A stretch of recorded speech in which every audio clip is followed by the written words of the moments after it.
Assalamualaikum warahmatullahi wabarakatuh. Bismillahirrahmanirrahim. Alhamdulillah alladzi khassana bi ta'lim al-Qur'anil 'azim. Nusalli wa nusallim ala man talaqqa al-Qur'an min ladun hakimin 'alim wa ala alihi wa ashabihi wa tabi'in lahu bi ihsanin ila yaumil Fadrul mukarramin wal mukarramin, para jamaah sholat isya, sholat tarawih, sholat witir Masjid Nurul Iman yang kami hormati, utamanya jajaran ketakbiran dari Masjid Nurul Iman. Alhamdulillah malam ini telah hadir pula Ketua DPRD Kecamatan dan beliau Haji Presidi juga hadir di tengah-tengah kita. Alhamdulillah. Syukur kehadiran Allah Subhanahu wa taala. Salawat beserta salam serta bercurah limpahkan hadirat Rasulullah sallallahu alaihi wasallam. Allahumma shalli ala Muhammad. Masih dalam nuansa bulan suci Ramadan dan di Masjid Nurul Iman juga masih dalam rangka pembangunan serta perluasan masjid. Kembali kami ingatkan tentang beberapa fadilah keutamaan dari sedekah. Bahwasanya dawuhnya Kanjeng Nabi Muhammad sallallahu alaihi wasallam, as-sadaqatul muslim azidu fil umri wa tamna'u maitatas su. Sedekahnya orang Islam itu bisa menambah usia dan bisa mencegah dirinya mati dalam keadaan suul khatimah. Kita titik poinkan malam ini pada menambah usia. Shadaqatul muslim tazidu fil umri. Ternyata sedekahnya kita itu bisa menambah usia. Harusnya kita mati hari barokah kita melakukan sedekah, ditambah usia kita oleh Allah Subhanahu wa taala dalam kebaikan, dalam rasa taqarruban ila Allah, mendekatkan diri kita kepada Allah Subhanahu wa taala. Ada sebuah kisah dari kalangan Bani Israil, umatnya Nabi Allah Musa alaihissalam. Ada seorang laki-laki yang hidup dalam keadaan kemiskinan, hingga dia menikah dengan seorang perempuan pun juga seorang perempuan yang lahir dari keluarga miskin, sehingga suami istri ini pun hidup berumah tangga dalam keadaan kekurangan. Dan ini terjadi selama bertahun-tahun lamanya. Dan yang kita tahu umatnya Nabi Musa usianya lebih panjang daripada umatnya Kanjeng Nabi Muhammad sallallahu alaihi wasallam. Ini sepasang suami istri sudah terbiasa miskin, bahkan fakir, tidak hanya miskin. Artinya yang akan dimakan hari ini harus mencarinya hari ini. Yang akan dimakan nanti sore, dia carinya pagi hari. Ini bukan kategori miskin lagi, tapi fakir. Sehingga suatu ketika suami istri ini bertemu dengan Nabi Allah Musa alaihissalam, yang mana dia tahu bahwa Nabi Musa itu sering bercakap-cakap dengan Allah, sehingga disebut Musa Kalimullah. Saat bertemu dengan Nabi Allah Musa, suami istri ini keduanya minta doa kepada Nabi Musa. Ya Nabi Allah Musa, saya minta doa, tolong doakan kami berdua kepada Allah supaya diberi kesempatan untuk bisa menjadi orang kaya. Tolong ya Nabi Musa, mintakan kepada Allah agar kami diberi kesempatan bisa menjadi orang yang kaya. Kemudian Nabi Musa mendapat pertanyaan seperti itu, permintaan seperti itu dari umatnya. Beliau mengatakan, ya akan saya usahakan, nanti keluh kesahmu akan aku sampaikan kepada Allah. Dan benar saja, ketika Nabiullah Musa mengajukan permohonan umatnya kepada Allah Subhanahu wa taala, Allah Subhanahu wa taala lantas menjawab, Musa, ketahuilah bahwa usia dua orang suami istri itu sebenarnya cuma sisa 2 tahun. Mereka itu nanti meninggalnya barengan, meninggalnya kecelakaan. Dua-duanya meninggal di hari yang sama dan di waktu yang sama. Tapi karena engkau yang meminta, wahai Musa, aku beri pilihan.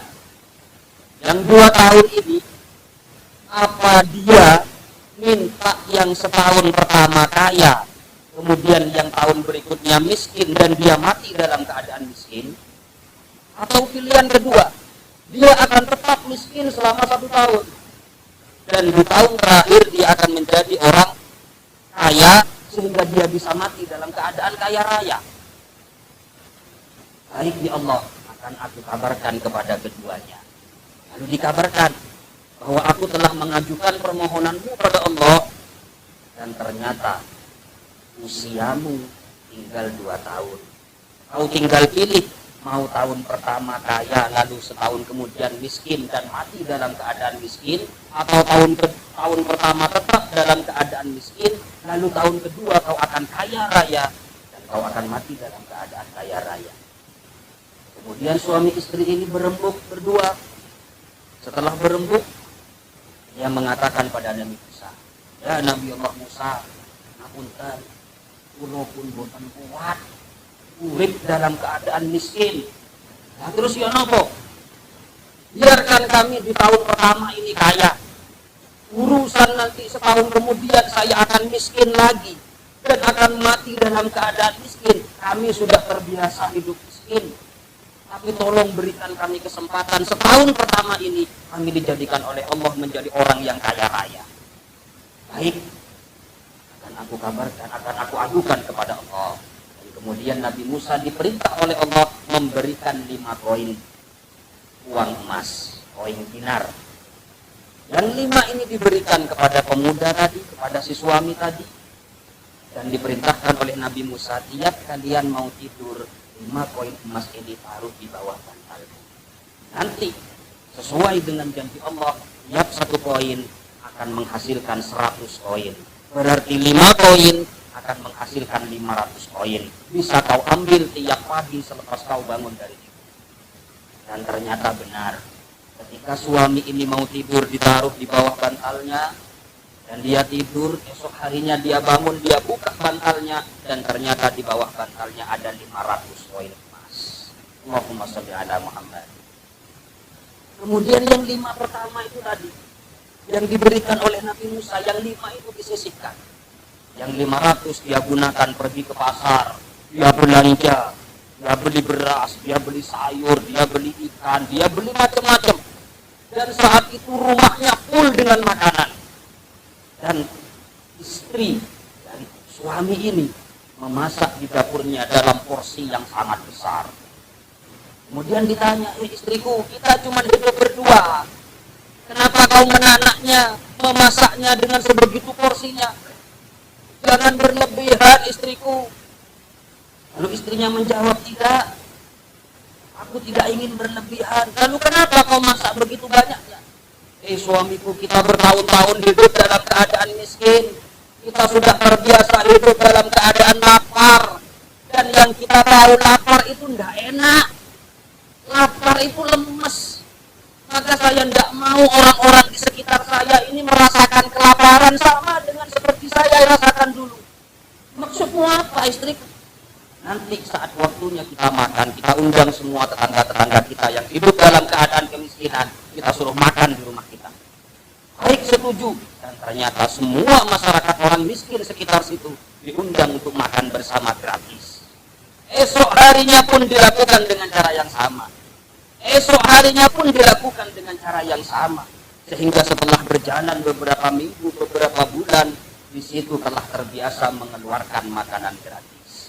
Bahkan orang-orang fakir, orang-orang miskin di sekitarnya, dia suruh masak, tolong bantu saya masak, tolong bantu saya cuci sayuran, tolong bantu saya motongi daging, nanti pulangnya kau beri gaji. Tidak hanya gaji, mereka juga disalmoni. Ini untuk anakmu, ini kasihkan istrimu, ini kasihkan saudaramu, ini kasihkan tetanggamu. Dan besok di bawah bantalnya ada 500 koin emas lagi. Dan itu ternyata tanpa terasa berlangsung selama 10 tahun. Allahumma sholli ala Muhammad. Kita 10 tahun. Nabi Musa jalan di situ lagi ketemu. Nabi Musa kaget. Kok si urip? Kemudian dia berdoa pada Allah, ya Allah, dulu kau mengatakan bahwa usia keduanya cuma 2 tahun. Ini apa Israel lupa? Nopo ya Allah. Allah jawab, oh tidak Musa.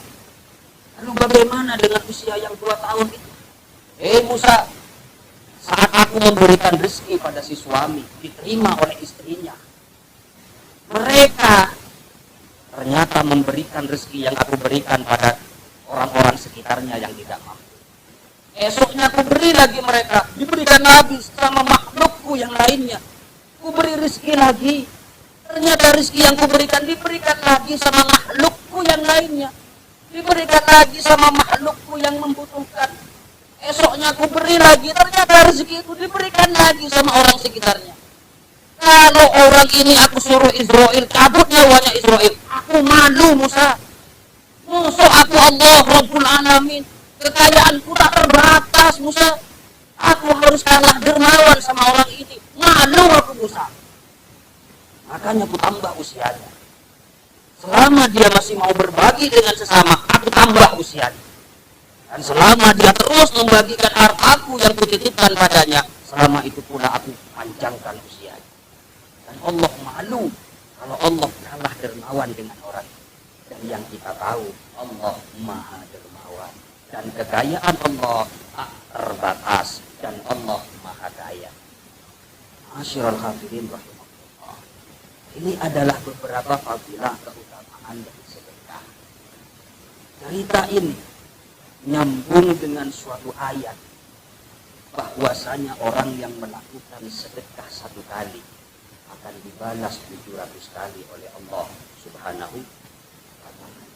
Mathalul ladzina yunfiquna amwalahum fi sabilillah kamathali habbatin ambatat sab'a sanabil wa fi kulli sumbulatin mi'atu habbah wallahu yudha'ifu liman yasha. Perumpamaan orang yang melakukan sedekah di jalan Allah, diumpamakan dia telah menanam satu buah pohon yang dalam pohon itu ada 7 cabang dan tiap-tiap cabang ada 100 ranting.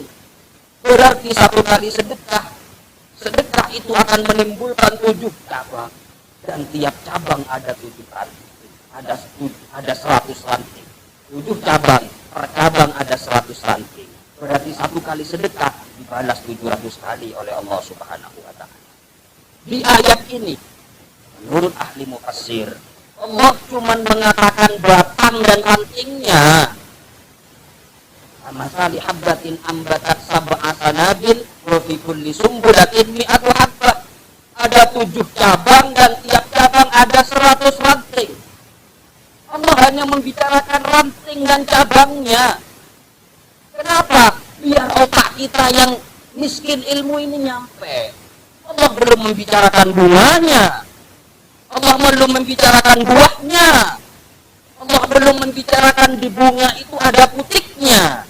Yang kalau putik itu diterpa angin atau dibawa hewan, dibawa burung, dia akan jatuh di tempat lain dan akan tumbuh pohon yang sama dengan seperti itu, dengan cabang dan ranting yang sama banyaknya, bahkan lebih banyak dari yang pertama. Itu tafsiran wallahu yudha'ifu liman yasha. Allah akan melebih-lebihkan lagi bagi orang yang dikehendaki oleh Allah. Maka tidak ada ruginya kita nyumbang untuk pembangunan Masjid Nurul Iman. Tidak ada ruginya. Bukankah kita tahu bahwa kita semua akan mati?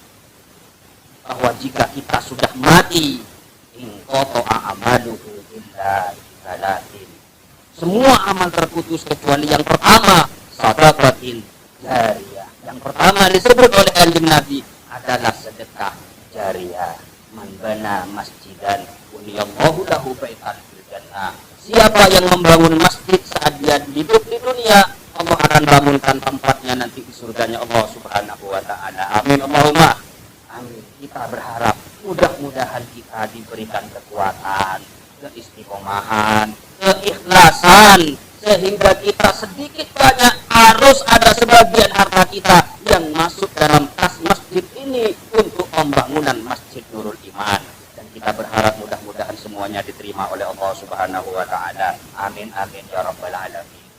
Mudah-mudahan biarpun singkat bermanfaat. Dan diakhiri, hadanallahu ayyakum bima yuhibbuhu wa yarda. Wallahul muwaffiq ila aqwamit thoriq. Assalamualaikum warahmatullahi wabarakatuh.